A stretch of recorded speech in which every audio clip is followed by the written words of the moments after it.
দেখুন এনসিপির ভণ্ডামির শেষ পরিণতি। সিলেটের গোপালগঞ্জে আজ গণধোলাই খেল সার্জিস আর নাসিরউদ্দিন পাটোয়ারির মতো এনসিপির তথাকথিত নেতারা।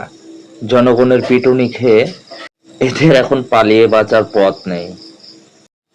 এরা আর কেউ নয়, এরা হলো সেই স্বাধীনতা বিরোধী অপশক্তি। মাঠের রাজনীতিতে মানুষের পাশে দাঁড়ানোর বিন্দুমাত্র যোগ্যতা এদের নেই, অথচ আজ বড় বড় কথা বলে রাজপথ গরম করতে চায়। এদের আসল চরিত্রটা কি জানেন? পর্দার আড়াল থেকে একটা দলকে নির্বাচনে পাঠিয়ে নিজেরা পেছন থেকে এখন পুরো দেশটাকে লুটোপুটে খাওয়ার সুগভীর ষড়যন্ত্রে মেতেছে।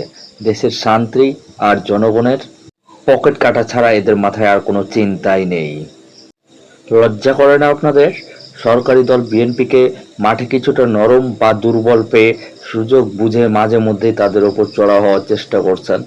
মাঠের রাজনীতিতে বুক টান করে নামার ক্ষমতা নেই, আর সুযোগ পেলেই পেছন থেকে ছোবল মারেন।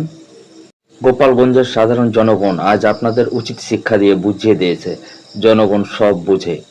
এই লুটেরা আর অপশক্তির জায়গা এ দেশের মাটিতে আর হবে না। এই ভিডিওটি শেয়ার করে এদের আসল চেহারা সবার সামনে তুলে ধরুন। জয় জনতা।